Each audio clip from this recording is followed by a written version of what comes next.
जय हिंद, वंदे मातरम। दोस्तों जब क्लास 11 में तो आज का यह वीडियो आप लोगों के लिए बहुत ज्यादा इंपॉर्टेंट होने वाला है, क्योंकि आज के इस वीडियो में क्लास 11 हिस्ट्री का चैप्टर 3 तीन महाद्वीपों में फैला हुआ साम्राज्य के टॉप ऐसे 30 इंपॉर्टेंट एमसीक्यू क्वेश्चन को करेंगे, जो कि क्लास 11 बोर्ड एग्जाम के लिए काफी ज्यादा इंपॉर्टेंट होने वाले हैं।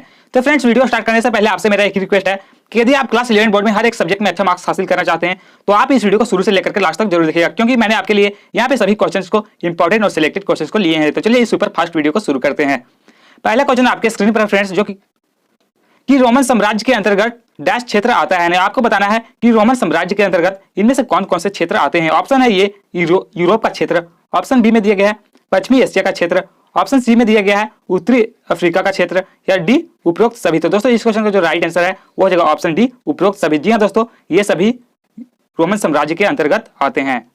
नेक्स्ट क्वेश्चन 2 में दिया गया फ्रेंड्स, जो कि काफी इंपॉर्टेंट क्वेश्चन है कि पेपायरस क्या था। यानी आपको बताना है जो पेपायरस था वो क्या था। ऑप्शन है ये पत्थर, बी है पौधा, सी है नदी, या डी ग्रंथ। दोस्तों इस क्वेश्चन का जो राइट आंसर है वो हो जाएगा ऑप्शन बी पौधा। जी हाँ दोस्तों, पेपायरस एक पौधा था जो कि नील नदी के किनारे पाया जाता था।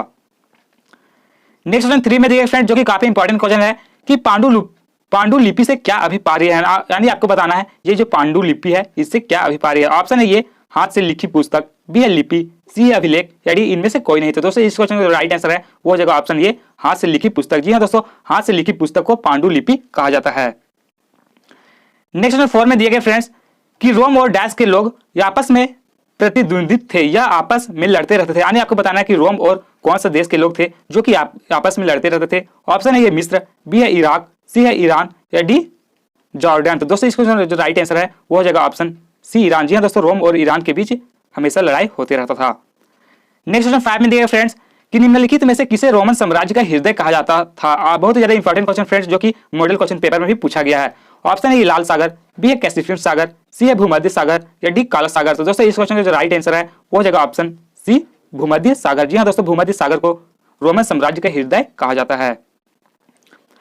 अगला क्वेश्चन 6 में दिया गया फ्रेंड्स कि प्रथम सम्राट अगस्टस ने 2700 ईसा पूर्व में जो राज्य स्थापित किया था उसे क्या कहा जाता था। ऑप्शन है सीनेट, बी है प्रिंसिपेट, सी है टीसीफून, या डी इनमें से कोई नहीं। तो दोस्तों इस क्वेश्चन का राइट आंसर है वो हो जाएगा ऑप्शन बी प्रिंसिपेट।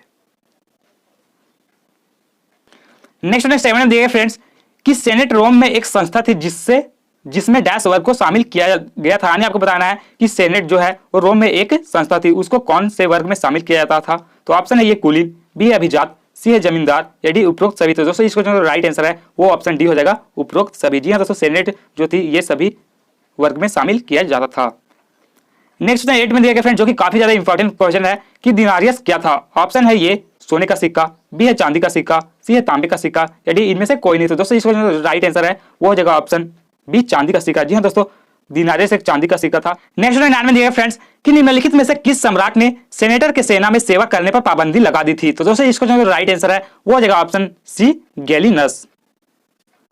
नेक्स्ट क्वेश्चन 10 में दिया गया फ्रेंड्स कि रोमन साम्राज्य के राजनीतिक इतिहास के 3 मुख्य खिलाड़ी कौन कौन थे। यानी आपको बताना है कि ये जो रोमन साम्राज्य है इसके मुख्य 3 खिलाड़ी कौन थे। ऑप्शन है ये सम्राट, बी है अभिजात वर्ग, सी है सेना, या डी उपरोक्त सभी। तो दोस्तों इसको जो राइट आंसर है वो हो जाएगा ऑप्शन डी उपरोक्त सभी। जी हाँ दोस्तों, ये सभी रोमन साम्राज्य के मुख्य इतिहास खिलाड़ी थे।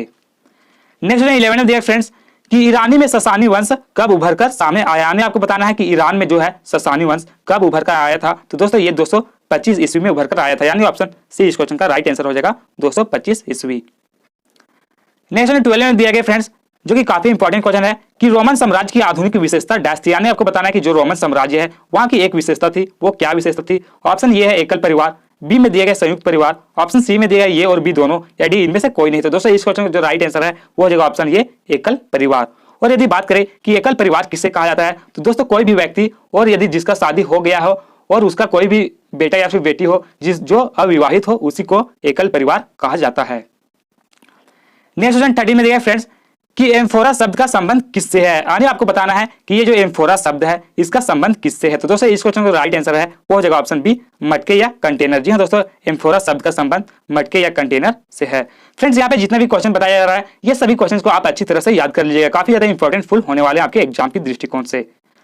नेक्स्ट क्वेश्चन 14 में दिया फ्रेंड्स कि रोम में मोंटी टेस्टिकियो स्थल पर लगभग 10 से अधिक मटकों के अवशेष मिले। तो आगे आपको बताना है कि रोम में जो मोंटी है वहां पे एक टेस्टिकियो स्थल था, वहां पे कितने मटकों के अवशेष मिले थे। तो दोस्तों वहां पे लगभग 5 करोड़ मटके के अवशेष मिले थे, यानी ऑप्शन डी यहाँ पे राइट आंसर हो जाएगा 5 करोड़। नेक्स्ट 15 में देखिए फ्रेंड्स कि सिकंदर यूनान के किस राज्य के शासक थे, यानी आपको बताना है ये जो सिकंदर है ये यूनान के किस राज्य के शासक थे। तो दोस्तों इसको जो राइट आंसर है वो जगह ऑप्शन सी मकदुनिया, यानी ऑप्शन सी यहाँ पे राइट आंसर हो जाएगा।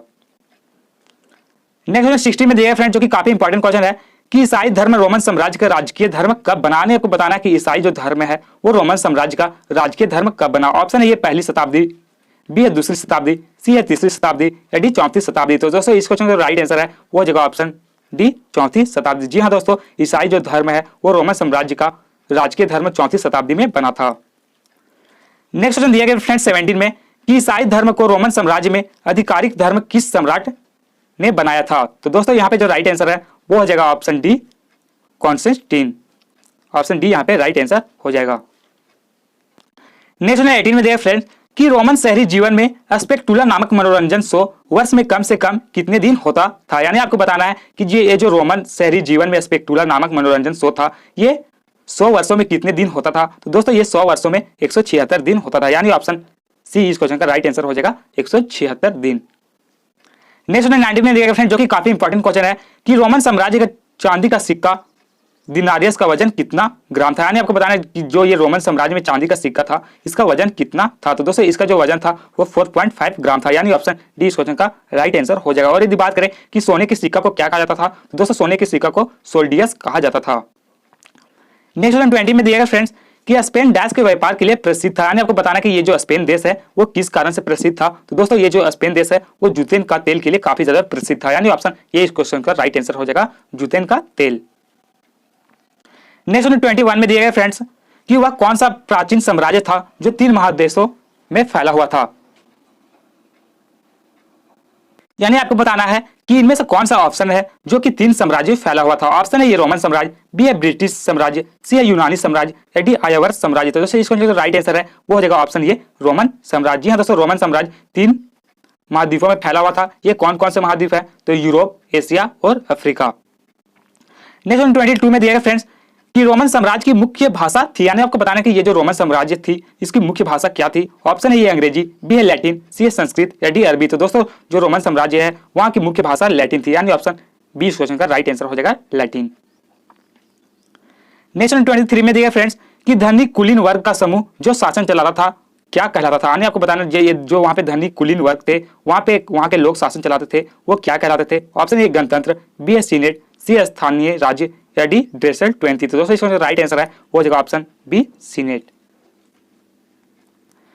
नेक्स्ट 24 में दिया फ्रेंड्स कि अशोक के अभिलेख में किस भाषा का प्रयोग हुआ था। यानी आपको बताना कि अशोक के जो अभिलेख है उनमें कौन सा भाषा का प्रयोग हुआ है। ऑप्शन है ये कश्मीरी, बी है संस्कृत, सी है अरामाइक या डी अरबी। तो दोस्तों यहाँ पे जो राइट आंसर है वो जगह ऑप्शन सी अरामाइक। जी हाँ दोस्तों अरामाइक भाषा का उपयोग अशोक के अभिलेखों में किया गया था। नेक्स्ट 25 में दिया फ्रेंड्स कि जूलियस सीजर था। यानी आपको बताना है कि जूलियस सीजर क्या था। तो दोस्तों जूलियस जो सीजर था वो एक सेनापति था, यानी ऑप्शन ये यहाँ पे राइट आंसर हो जाएगा सेनापति। अगला क्वेश्चन 26 में दिया गया फ्रेंड्स कि रोम का प्रथम सम्राट कौन था। यानी आपको बताना है कि रोम का प्रथम सम्राट कौन था। तो दोस्तों रोम की प्रथम सम्राट की बात करें तो रोम का जो प्रथम सम्राट था वो अगस्टस था, यानी ऑप्शन डी यहाँ पे राइट आंसर हो जाएगा अगस्टस। नेक्स्ट 27 में दिया फ्रेंड्स जो कि काफी इंपॉर्टेंट क्वेश्चन है कि जब रोम जल रहा था तो रोम का कौन सा शासक बांसुरी बजा रहा था। यानी आपको बताना है कि जब रोम जल रहा था वहां पे एक शासक था जो कि बांसुरी बजा रहा था। तो वो कौन सा शासक था। तो दोस्तों वो था नीरो, जो कि ऑप्शन सी इस क्वेश्चन का राइट आंसर हो जाएगा नीरो। नेक्स्ट 28 में दिया गया फ्रेंड्स कि क्लियोपेट्रा किस वंश की राजकुमारी थी। यानी आपको बताना है क्लियोपेट्रा है वो कौन से वंश की राजकुमारी थी। तो दोस्तों वो टालमी वंश की राजकुमारी थी, यानी ऑप्शन ये यहाँ पे राइट आंसर हो जाएगा। नेक्स्ट 29 में दिया है फ्रेंड्स कि जूलियस सीजर किस देश का शासक था। यानी आपको बताना है जो जूलियस सीजर है वो कौन सा देश का शासक था। तो दोस्तों जूलियस सीजर रोम का शासक था, यानी ऑप्शन डी यहाँ पे राइट आंसर हो जाएगा रोम। नेक्स्ट 30 में दिया है फ्रेंड्स कि यहूर माजदा कौन है। यानी आपको बताना है ये जो यहूर माजदा है वो कौन था। तो दोस्तों ये यहूर माजदा एक भगवान थे, जो कि ऑप्शन बी यहाँ पे राइट आंसर हो जाएगा। नेक्स्ट में दिया गया फ्रेंड्स कि रोमन साम्राज्य का प्रसिद्ध चिकित्सक कौन था। दोस्तों इस क्वेश्चन का आंसर यदि आप जान रहे हैं तो प्लीज कमेंट बॉक्स में कमेंट करके जरूर लिखिएगा। फ्रेंड्स, मैं आपको बता देना चाहता हूं कि यदि आप क्लास 11 बोर्ड में हर एक सब्जेक्ट में अच्छा मार्क्स हासिल करना चाहते हैं तो आपको ज्यादा कुछ भी नहीं करना है। करना क्या है, तो जो जैक के द्वारा मॉडल क्वेश्चन पेपर निकाला गया है उन सभी आप मॉडल क्वेश्चन पेपर को एक बार अच्छी तरह से पढ़ ले। उसके बाद जो आपके टर्म 1 का सिलेबस है उन सभी टर्म 1 का जो सिलेबस में जो आपका चैप्टर है उन सभी चैप्टर का इंपॉर्टेंट एमसीक्यू क्वेश्चंस को आप एक बार अच्छी तरह से देख ले, जो कि इस चैनल के प्लेलिस्ट में करवाया गया है। तो फ्रेंड्स, यदि आप इन दोनों चीजों को अच्छी तरह से कर लेते हैं तो आपका क्लास 11 बोर्ड में बहुत ही अच्छे मार्क्स आने की संभावना है। तो दोस्तों, आज की इस वीडियो में बस इतना ही। और यदि इसी तरह का और भी इंपॉर्टेंट एमसीक्यू क्वेश्चन को जानना चाहते हैं तो आप इस चैनल को सब्सक्राइब करके बेल आइकन बटन पर प्रेस कर ले।